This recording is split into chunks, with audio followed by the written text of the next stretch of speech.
What's up, you guys? Welcome to the channel. Today we're talking about the Cycleboard Rover. Not just any cycleboard, this is the Rover Generation 2, you guys.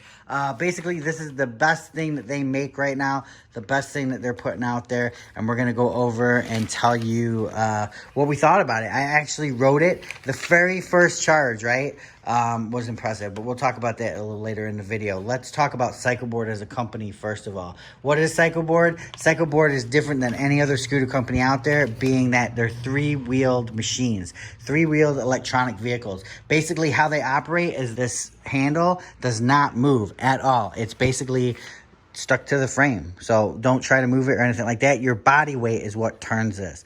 Basically, if you're standing on that board and you lean, it's connected to a mechanism down below that physically turn the wheels. So I mean, you can carve hard on this, you guys. And when I say carve, I mean like surfing. Yes, I've had people ride this and be like, hey, it's kind of like a surfboard, right? My personal experience, I've never ridden a surfboard, so I don't know. But I know it is a fun, stable platform. It's one of the most stable platforms I've seen out there. In fact, it's so stable that I use it for a camera rig. Basically, when I'm filming other scooters, when I'm filming anything that needs motion or I got to be next to and I want a stabilized shot, I'm using this because I'm able to ride this one-handed. You know, all I have to do is have a hand on the throttle, and my left hand is constantly free to hold the camera, to get up next to a scooter next to me. 27 mile an hour is going to be your top end on this, and that's pretty much, you know, that's pretty fast. I mean, you know, yeah, you can get scooters that do 50 mile an hour, but, you know, that's like the danger zone, right? This is more of a kind of, you know, stable platform. It's going to get you from A to B, and it's just got a lot of cool features, which we're going to talk about right now. So let's start with the motor, you guys. The motor is a 60-volt brushless 1800-watt motor all tucked in there. And basically, it is a 10x4 tire, pneumatic. Pneumatic definitely rides the bumps better, but this thing also has a full suspension. So right here, that is the suspension right there. And if you look over here in the front, we have independent suspension on either side there, which is, actually, I don't want to say independent because I'm not sure. That doesn't look independent, but we have two springs that basically control the suspension. We have a mud guard, you guys, which basically is going to cover any of the dirt or anything coming up on that. A brake light on the back. The brake light does rapidly flash when you pull it, but it does not turn on at night to be a tail light or anything like that. Talking about brakes, we're looking at some hydraulic brakes, but not only are they hydraulic, but they're also electronic, you guys. So basically, as soon as you touch that brake lever, you can feel a massive slowdown because it's signaling the motor, hey, we're braking, and the motor's putting on some braking power also. I'm not exactly sure if it's regenerative. We'll talk about that when we get into the battery here, because you're looking at, you know, a 30 to 40 mile range, which I thought was crazy. You know, usually when a manufacturer claims range 30 to 40, you're going to say, okay, I'm going to get 15 or 20, right? I mean, that's realistic.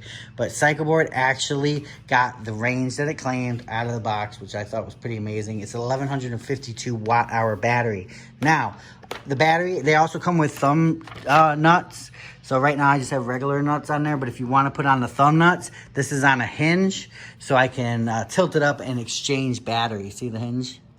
Granted, I don't know why you would want to do that. I mean, this thing's got crazy range to me. If you're riding that much and you got to change batteries, I mean, it's an available option to you, but technically, I mean, I don't see a situation for that. I think this thing's got plenty of runtime by itself. I was doing 27 mile an hour, and when it says 27, it is 27 dead on.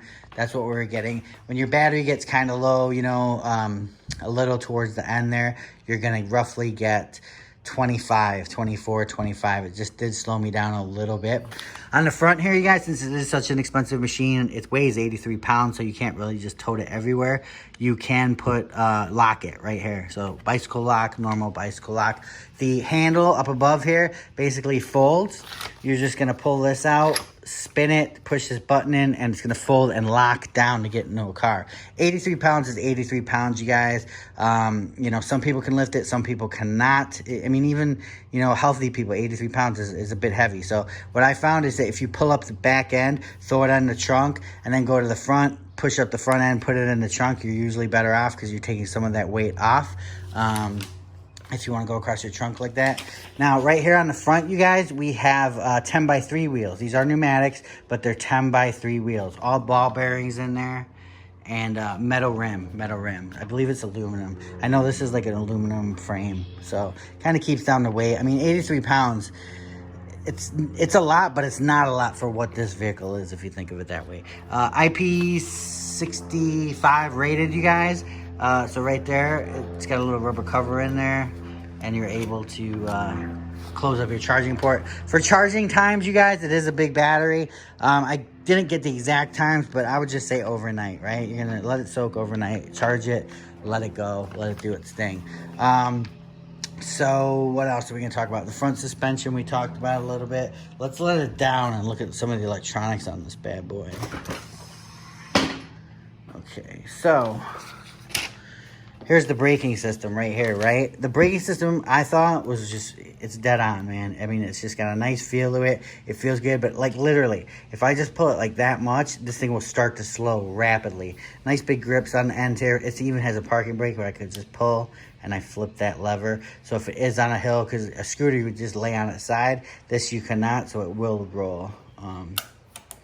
Okay, right here is your power. Okay, right here's your power, you guys. You have an odometer, all that good stuff. But one thing it has is a 5-speed I mean, it's not a transmission, but it's 5-speed electronics. So basically, I'm always on 5. You do have to push 5 every time you get on it and go. So, but speedometer I thought was very accurate. Things were very accurate on it. Overall, you guys, this is definitely a fun vehicle, right? It's proven itself to be great at just about any situation terrain-wise. Obviously, we haven't got mudding with it, but we have gone flying through grass, and it's like no problems. I mean, you can't even really detect a slowdown. It has the, you know, the motor's just so powerful that you're getting 30% incline, no problem. And it just, you know, it tears through grass. If you're going to put someone new on it or you want to ride with someone else on it, they do tout on their website. I've seen that 2 people can ride on this, one in front of the other. Obviously, I'd want to be on a real low speed for that because you just never know. But overall, you guys, the Cycleboard Rover G2 is a very cool machine. I just, I think it's awesome. I think it's awesome. I want to know your guys' thoughts below, what you guys think. It's just thoroughly impressed me, this thing. It's just a great, stable camera rig. Just great, stable scooter. I know when I go riding a scooter, some people have never ridden a scooter before, and I want people to go with me, and I'll give them the Cycleboard, and within like 2 minutes, they're figuring out how to ride it. Now, granted, you guys, it does do 27 miles an hour. You know, you have to respect it. You have to respect it, right? You can't just jump on it, do 27 miles an hour, and think you're going to be doing 90-degree corners and all kinds of stuff, right? It can get away from you if you don't respect it.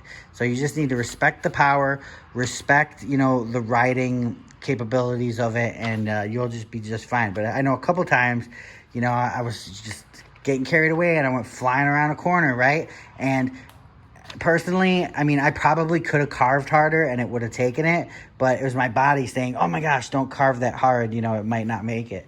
It is what it is, you guys. But check it out, Cycleboard. I'm going to give it a thumbs up. I'll keep you guys updated on it. We'll probably do some more videos on it. If you have any questions below, let us know. And we'll end this with some riding videos.